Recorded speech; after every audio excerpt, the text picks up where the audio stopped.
questions you guys have. Everyone should have recording access. If not, just let me know.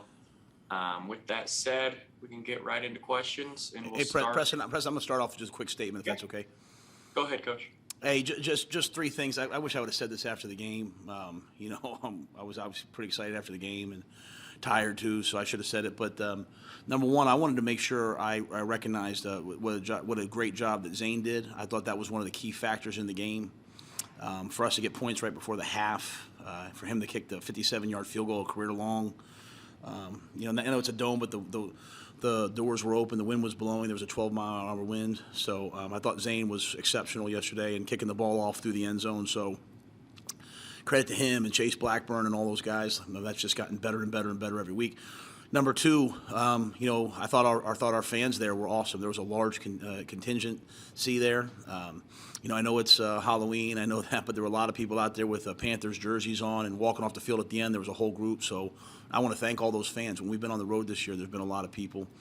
And then third, I know you guys are going to ask me about Sam. Sam will see the doctor today, so obviously he's in the concussion protocol. We'll wait and see where he's at before any next steps. So don't have a lot hypothetically after that. Just waiting to see. Obviously I saw him this morning walking around, but waiting to see how his doctor's appointment goes. So with that, I'll see if you guys have any questions about yesterday or this week's game. Let's go to Brett Jensen to start us off. Hey, Matt, real quick question about Sam. I'll follow up on that real quick. Have you guys already started looking at potential other quarterbacks that you might bring in just in case? And the other thing about yesterday's game, I know you guys won, but I'm curious. I mean, you can play poorly and still win and play great and still lose. Did you see a better effort? Did you see better all-around things yesterday? Yeah, I hope everyone did. Held an NFC South team to 213 yards of offense. Had the ball for 35 minutes, ran it 46 times, was over 50% on third down. I mean, it was probably one of the better games I've been associated with here. I think everyone we're going to have to come to terms with that. We're a defensive football team, and when we play good defense, when we win the takeaway battle, we're going to win games. Part of that on offense is running the football. I'd like to score Brett some more touchdowns in the red zone. And we had a chance to do that. DJ had a chance for the one.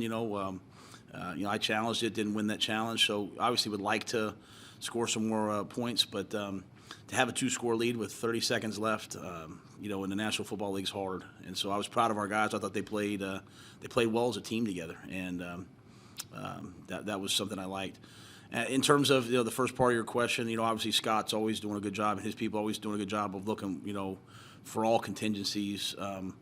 But for us, I think we just go through the process of seeing where Sam's at first, and then go from there. That's always the best way to approach it. All right, let's go to Ellis Williams. Coach, if Sam Darnold's unable to play Sunday, would P.J. Walker be the starter?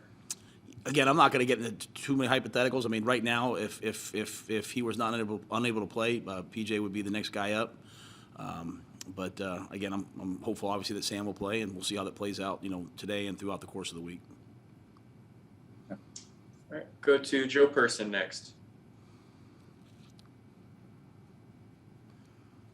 Hey, Matt, didn't really get a chance to ask you this yesterday, but there was a report that that Christian had been mentioned in a trade talk with Houston, and then a follow-up that you and Scott both independently, presumably independently, reached out and talked to Christian Friday night.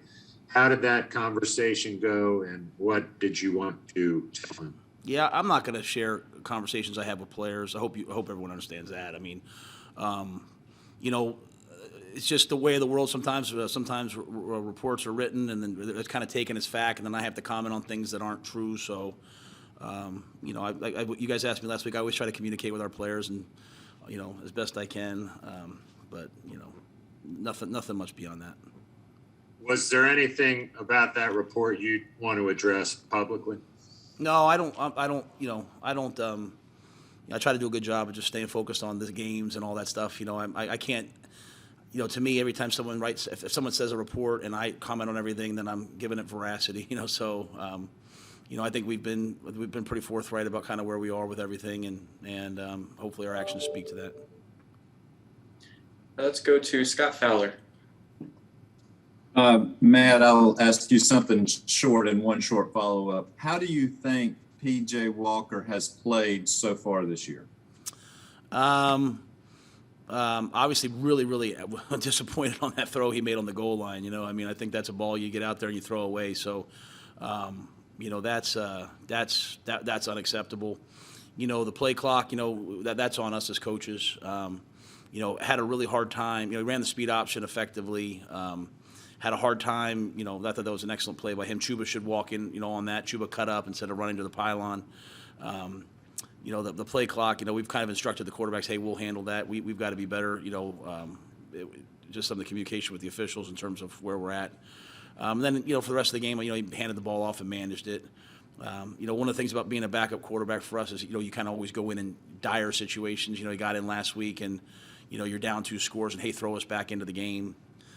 You know, I thought made a great first play, escaped the pocket, made a big throw down the field to DJ. That's kind of what he brings, Scott. You know, the ability to get outside the pocket and make plays. So I don't know if there's enough to comment on what he's done. I'll say this. I don't think there's a guy in the locker room that doesn't believe in him. You know, I think most of our guys see him at practice, see him, you know, and saw him last year against Detroit and know that, you know, that he can lead us. All that being said, he has to protect the football, and we can't go out there and turn the ball over. That's really the tale of our season. So, if PJ's you know asked to play, I expect that he'd play well. To comment on the season, to answer your question, you know, I always look at everything kind of in the moment situationally. You know, it obviously could be better, but I think he's been put in some tough situations and you know, with the course of a full game and the whole game plan and the practice reps of a week, I believe that he could do a really nice job for us. That was such a good answer. It got to my follow-up too, so thank you. Yes, sir. Let's go to David Newton for the next question. Hey, Matt, I'll stick on PJ. I got 2 questions. First is when you first saw him way back, I guess, with Temple, what attracted you to PJ, made you feel like he's a guy that can be a winner? You know, I got the Temple job and he was committed, and I went to look at him, and, you know, he'd been the starting quarterback at Elizabeth High School since he was like a freshman.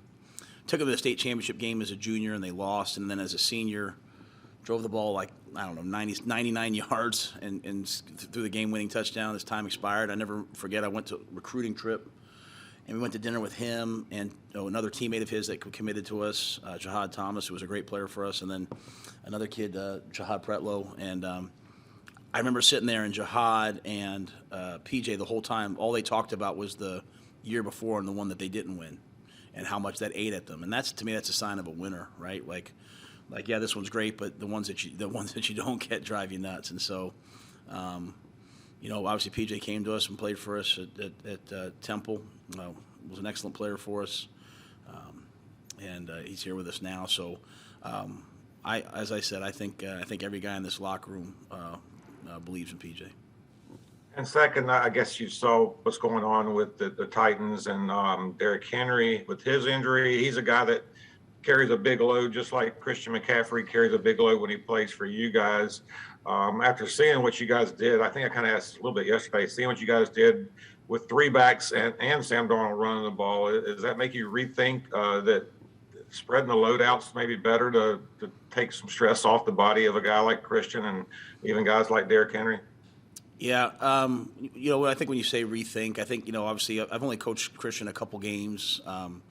You know, this year was the first 3 games, and really the first 2 games, and, you know, Chuba hadn't really emerged yet. So I agree with you. I mean, I think just based off, take Christian out of it, I think, you know, when you have guys you trust, I thought Royce played a really good game yesterday. It was physical, downhill, you know, got hit a couple times at 4 yards and ran for, you know, 6-7 yards. Amir, I thought, brought a jolt to us, you know, catching the ball in the backfield on 3rd down, the screens, the runs. So, to me, it's not just about, you know, Christian. It's just about, hey, those guys have really emerged for us. And so, you know, we want them all to play. And so we'll see where Christian's at this week. But I think just in general, him coming back, forget about what's happened. Just, you know, I want to see Chuba Hubbard on the field too, you know, and I want to see Amir and on the field too, and so forth. So, you know, it's a good problem to have. Thank you. Let's go to Jonathan Alexander. Matt, based on what you may have seen from film, what was it that you kind of took away from what the offensive line did well and how you all could replicate it? And then I have a follow-up after that. Well, I think one of the big things was Trent Scott went in there and played really well at guard. Played with great effort and physicality. Wasn't always perfect. I think the quarterback got hit once or twice. But, I think they did a nice job. We knew coming into that game that, we'd run a lot of wide zone. We needed some double teams. We needed to run some power. Sam did a really nice job, at the line of scrimmage, getting us in the right plays. And I just, the guys ran hard and they played hard. And I think even as we watch the tape, we'll see a lot of plays we left out there that could be better. So, it's not even about replicating it. We're playing a whole new team this week. We ran it, a bunch of times last week. We have to throw it that many times this week. Who knows? Well, the game dictates itself. If a team puts 10 guys in the box, you're probably going to have to throw it, and you have to be able to throw it well. I just thought the guys did a nice job of executing the game plan for that week. We'll see what the game plan is this week. You take out, Jonathan, if you take out two first play of a drive penalties, could have been even better. So you can't have two false starts to start drives. But I was proud of our offensive line. They played hard. They played physical. It was a good step. It's a whole new week this week, though. And I don't mean this as an indictment on them, but of course you all have had struggles early in the season. Would you all, or are you all considering trading for offensive line? Kind of the same answer I've said. Scott looks at everything when people call us. Before the trade deadline. So I'm sure him and Pat and Dan are probably on the phone all day today. They have been for all positions. We'll look at every trade. So we'll see what happens.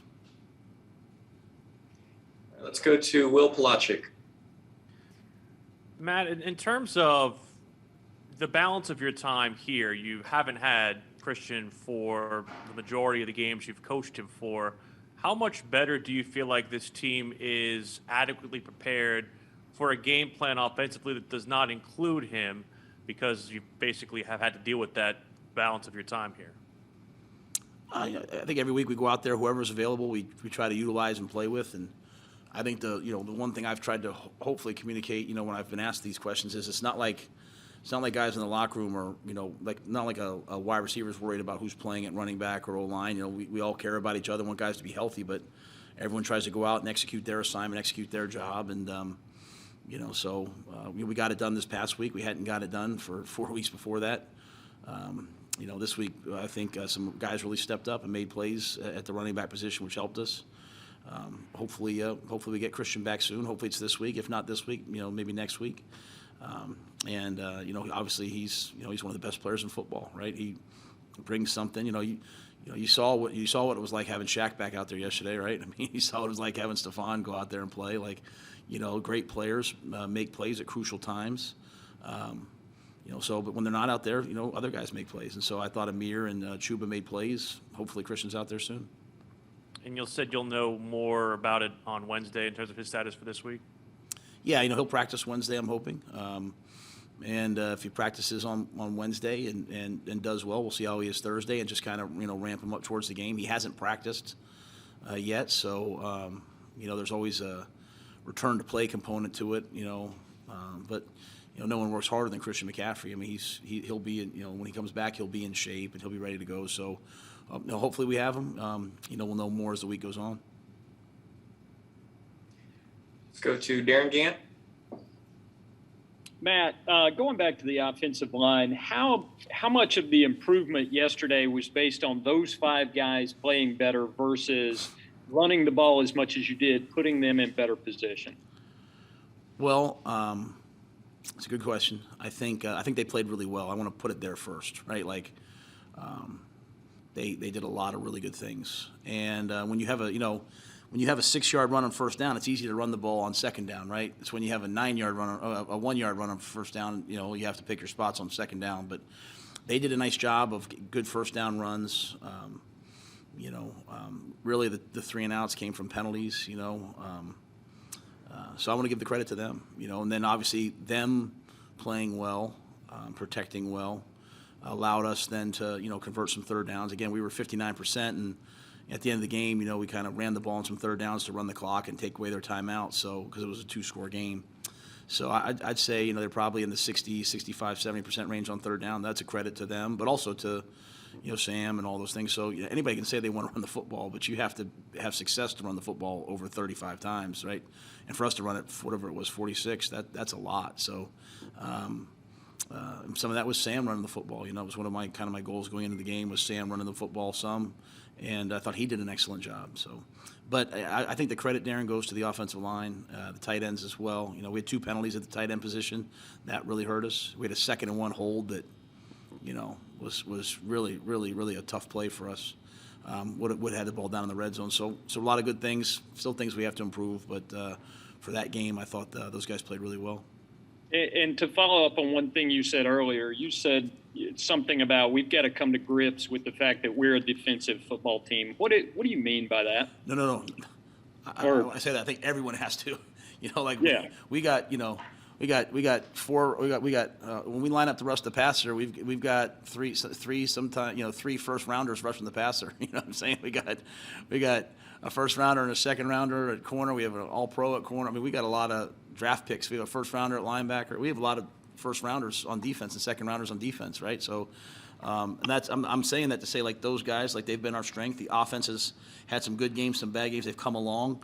This game, we said, hey, let's go try to play great defense and let's run the football. It's what we should have done the last couple of games. It's what we said we were going to do. It just didn't quite get executed. It got executed this game. So I think some of us, when we're out there, just in general, when it's a 13-10 game, don't find when it's a defensive struggle, think it's an ugly game. But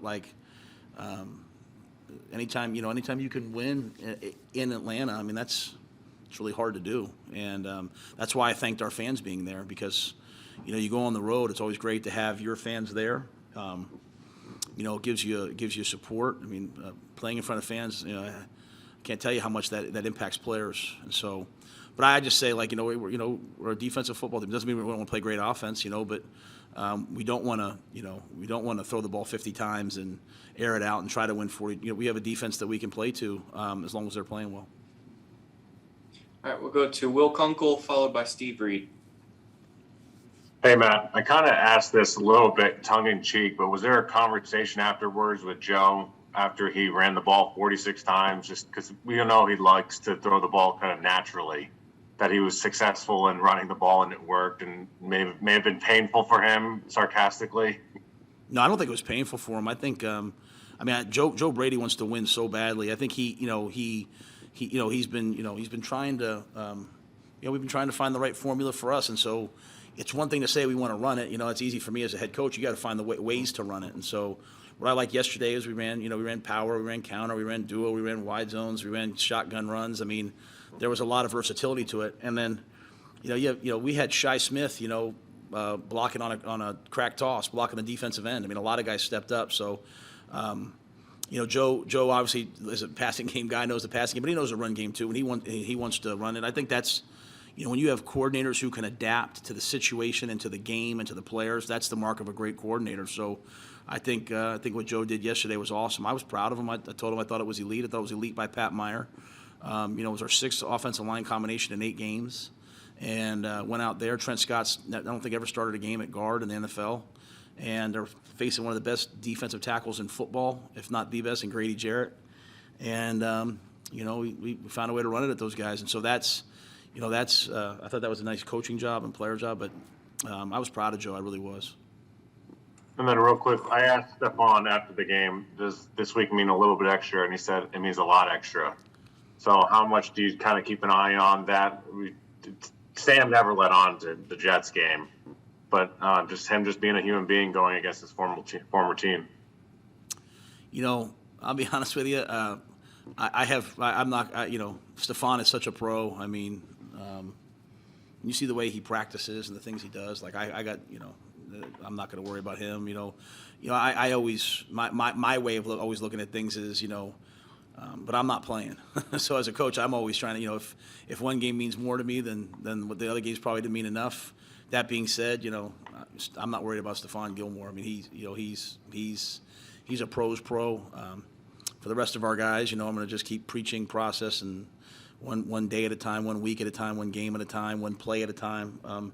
We did that this week. We enjoyed the battle this week, and we were a good team. So hopefully our guys understand that this is how we're going to win or have a chance to win each week is to just be really focused on the details. Matt, I was also going to ask you about Stephon. I think he played 32% of the plays. I know it's his first game working back in there. Do you see him having an expanded role this week, and do you feel like he will start this week? I don't know. I don't even know yet how he kind of came out of the game. Physically. Usually the doctors are meeting with the guys now, and then we start meetings at 12:45, and I get a feel afterwards. So I hope he's ready. I hope we can use. I'd love to use him as much as possible. At the same time, we'll use him as much as he can go. And so I thought they did it. We only played 50 plays last week on defense, so that was a shortened game. Wanted to use him in some packages and then save him for the end of the game 2-minute, which obviously he went out and executed. So we'll see where he's at this week. Guys, we got time for a few more, so let's go to Joe Person and then David Newton, finish with Ellis Williams. How's Robbie doing after that big hit? He was good yesterday. I think got that air knocked out of him. Came back to play. Obviously made the great play on the hands team. So it seemed like he was okay. And then do you and Scott talk about buying versus selling at the trade deadline? Or are you sort of open to whatever improves your team, short term, long term? How do you kind of go about that? Yeah, I think every team's sort of looking to see what their options are for their team, what's best for them, right? So if there's a player that can help us, great. If there's value you can get for somebody, I mean, I think we like our football team. I mean, we're not not where we want to be. We like our guys, and we don't have anything like, hey, we need to get rid of this guy. We got a bunch of really good guys, and so we're just trying to grow together. So I think we'll take everything just as it comes. Hey, Matt, you've been asked a lot this season about not taking Justin Fields, but not much about Mac Jones, and you guys had him at the Senior Bowl. Can you just comment on why you guys didn't look, or how seriously you guys looked at him, and how you feel like he's playing right now? Well, I love Mac Jones. I enjoyed every second of having him at the Senior Bowl, and there was not a lot of doubt that he was going to be an excellent player. There was not a lot of doubt that he's going to be a long-time, NFL player and starter. And obviously, I've only taken a cursory look at them right now, but they're 4-4. They have an explosive offense, they're explosive in the run game and in the passing game. I think Mac's a winner. He's tough. He's smart. We made the decisions we made. We believe that J.C. Horn's going to be one of those guys that is a dominant player for a long time. I wish he was playing right now. He wishes he was playing right now, but we're gonna have him here in Carolina hopefully for a long time, and I think he'll be an excellent player. So we went with a defensive player, but that's no slight on anyone else. There's no doubt when we had him that Mac is going to be a long-term excellent NFL quarterback. And a quick follow, there's one quarterback that's out there right now saying Sam's out for a while. Is Cam Newton even on your radar? I talked, I'm obviously not going to get into hypotheticals. I mean, I'm going to see what happens with Sam today. Just going to take that process, one thing at a time, and worry about him first, and then work out afterwards. Matt, what was it like having Shaq back in the lineup yesterday, and what improvements does he provide to your defense in Atlanta yesterday? It was awesome to have Shaq back. It was awesome. Besides being a great player, an impact player, I mean, obviously you saw the interception. A couple times guys got out of their gaps, and he ran it down from the backside. He also does such a good job out there of running the show and keeping everyone into it. And, I tried to say last week, we certainly don't, when I talked about urgency, we certainly don't have an urgency in terms of the work ethic during the week. It's really just getting to game day and not tensing up on game day. And I think when you have veteran players out there playing, they don't tense up. They know what NFL games are going to be like. They're going to go back and forth, up and down. And when you have a guy like that out on the field with you, then it permeates throughout the entire team. So Shaq's a special leader. He's not some loud vocal, spokesperson, give speech type guy, which those are great too. Shaq's a guy that, like, when he speaks, people listens.